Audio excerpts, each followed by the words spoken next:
Friends, class 11th के सभी बच्चे अपनी सामान्य हिंदी की बुक निकालिए।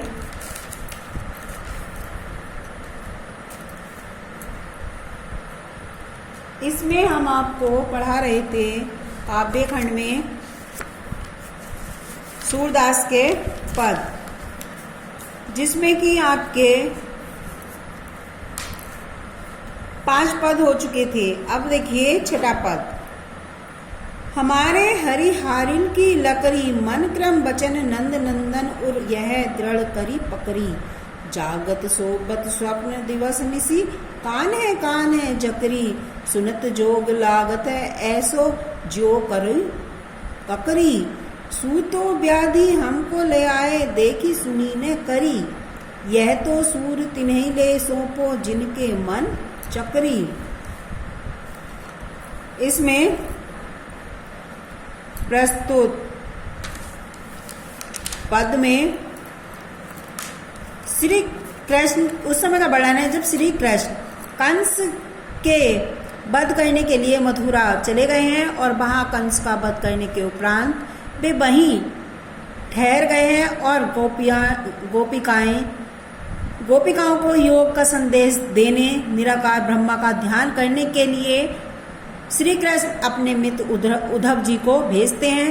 श्री कृष्ण के प्रेम में आसक्त गोपियों को जब उद्धव जी ब्रह्मा ज्ञान से अवगत कराते हैं तो वे उसे ग्रहण करने में अपनी असमर्थता प्रकट करती हुई कहती हैं कि हे उद्धव, श्री कृष्ण तो हमारे लिए हारिल पक्षी की लकड़ी की तरह हैं।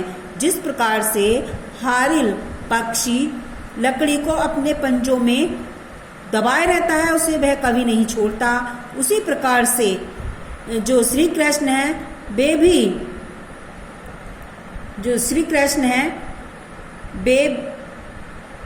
वे भी सोते जागते उठते बैठते बराबर हम लोग उन्हीं का ध्यान करती रहती हैं। हम लोगों से मन क्रम वचन और वाणी से अत्यंत ही दृढ़ता पूर्वक अपने हृदय में श्री कृष्ण को पकड़ रखा है। यानी कि हमने भी श्री कृष्ण को मन क्रम वचन से अपने हृदय में पकड़ रखा है। जागते सोते स्वप्न दिन और रात हम कान्हा ही कान्हा की एक रट लगाती रहती हैं। सुनत जोग लागत है ऐसो जयो करो ककरी। और आपकी योग साधना को सुनकर तो ऐसे लगता है कि जैसे हमने कड़वी ककड़ी खा ली हो। अर्थात हमें आपका योग का ये जो संदेश है ये रुचिकर नहीं लगता है और यह ऐसा लगता है जैसे कि आपने हमें तो यह एक रोग लाकर दे दिया है। यह तो हमसे न सुना जाता है और न देखा ही कभी जाता है। हे उद्धव जी, यह तो उन्हीं लोगों को ले जाकर सौंप दो जिनका मन चक्की के समान है, जिनका मन चक्की की भांति घूमता रहता है, लेकिन हमारा मन तो जो है ये स्थिर है, वह इसे ग्रहण नहीं कर सकता। ठीक है।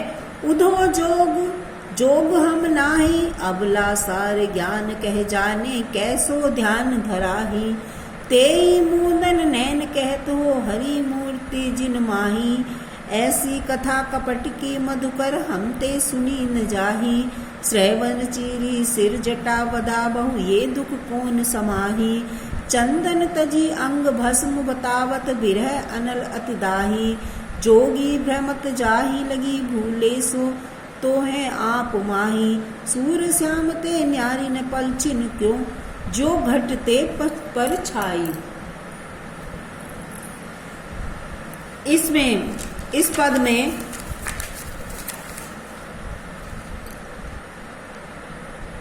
में गोपियों द्वारा योग साधना की कठिनाइयों का उल्लेख करते हुए गोपियां यह कह रही हैं कि योग साधना उनके लिए जो है वो उपयुक्त नहीं है, उनके लिए नहीं है। कि उद्धव जोग हम नाही, कि हे उद्धव, गोपियां कह रही हैं कि हे उद्धव जी, हम अबलाएं जो हैं वो आपके योग साधना के लिए नहीं है। तुम जिस निराकार निर्गुण ब्रह्मा का उपदेश दे रहे हो, हम उसका ध्यान कैसे करें? हे उद्धव, तुम हमसे उन नेत्रों को बंद करने के लिए कह रहे हो। हे उद्धव, तुम हमसे उन नेत्रों को बंद करने के लिए कह रहे हो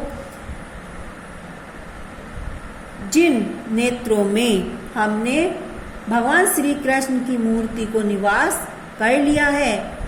अतः ऐसी कथा कपट की मत कर, ऐसी छल कपट से भरी हुई योग साधना की ऐसी कहानी सुनने में हम असमर्थ हैं। योग साधना के लिए तुम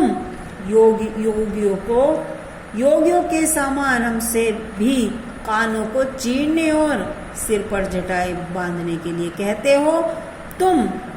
तुम शीतल चंदन का त्याग करके अंगों पर भस्म लगाने के लिए कहते हो।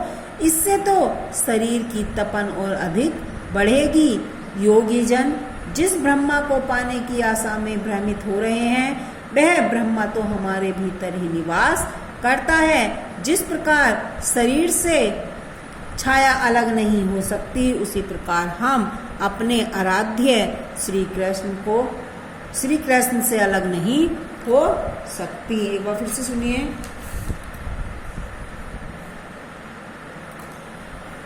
हे उद्धव, गोपियां कहती हैं कि हे उद्धव, हम अबलाए योग साधना के योग्य नहीं हैं।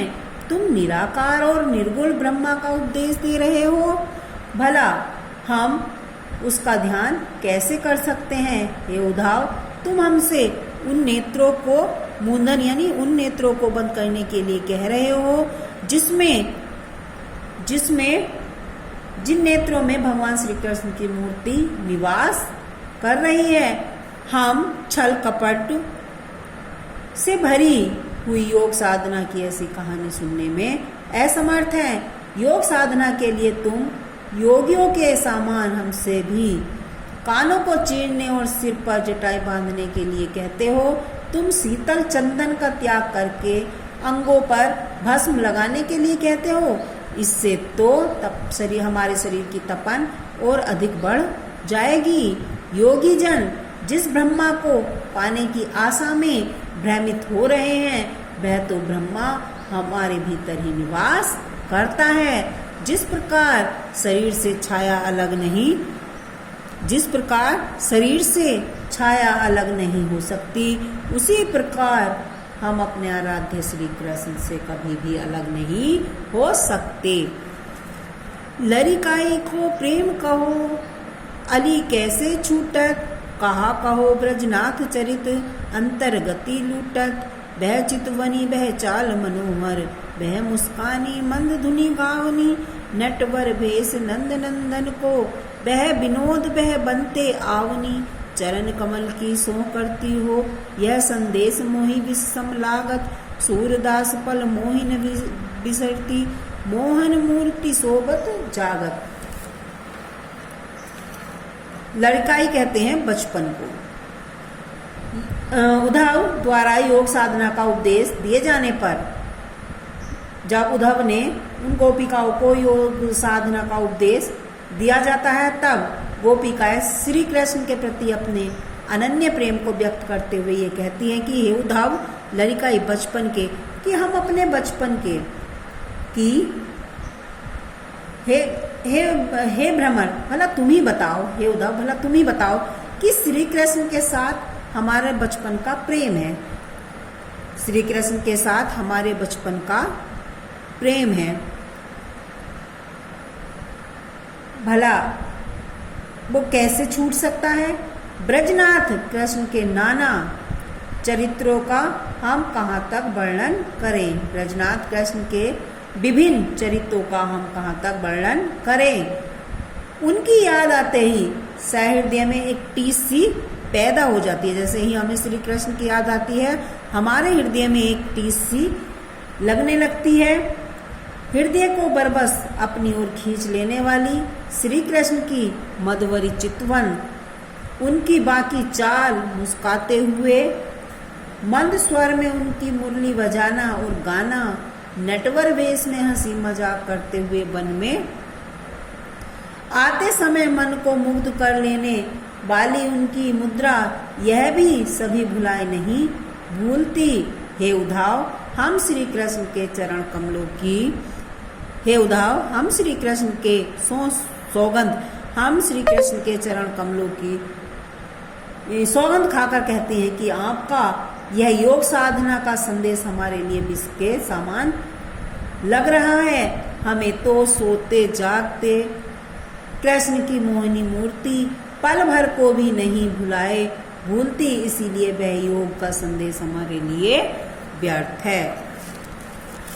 कहत कत परदेसी की बात, मंदिर अरध अवधि बदी हमसो, हरि आहार चली जात, शशि रिपु बरस सूर रिपु जुग, बर हर रिपु कीनो घात, मंद पचंग ले गयो सांगरो, ताते अति अकुलात, नखत वेद ग्रह जोरी, अर्ध करी सोई बनत अब खात, सूरदास बस भई बिरह के, कर मीजे पछितात। इसमें उस समय का वर्णन है जब श्री कृष्ण 15 दिन की अवधि निश्चित करके मथुरा चले गए थे, किंतु उन्हें गए हुए 1 महीना बीत गया था। प्रतीक्षा की इस अवधि बीत जाने पर गोपियों को होने वाली व्यथा का अंकन इस पद में किया गया है। अपनी व्यथा को वर्णन करते हुए गोपियां उद्धव से कहती हैं कि कहत कत परदेसी की बात, कि तुम हमसे उस परदेसी श्री कृष्ण की बात क्या कहते हो। वे एक पक्ष यानी 15 दिन में आने का वचन देकर गए थे, किंतु अब पूरा महीना बीत गया है। श्री कृष्ण के वियोग से हमारे दिन वर्ष के समान और रात्रि युग के समान बीत रही है, अर्थात दिन वर्ष के समान और रात्रि जो है वो युगों के समान लग रही हैं। अब तो इन्हें काटना कठिन हो रहा है। ऊपर से कामदेव भी घात लगाए हुए बैठे हैं। ऊपर से मतलब कामदेव भी हम पर घात लगाए हुए बैठे हैं, अर्थात हम काम से पीड़ित हैं। श्री कृष्ण तो हमारा हृदय, श्री कृष्ण तो हमारा हृदय अपने साथ ले गए हैं, इस कारण हम अत्यधिक व्याकुल हैं। हम तो श्री कृष्ण के वियोग में विष खाकर मरने के अतिरिक्त हमारे लिए कोई भी दूसरा उपाय नहीं है। सूरदास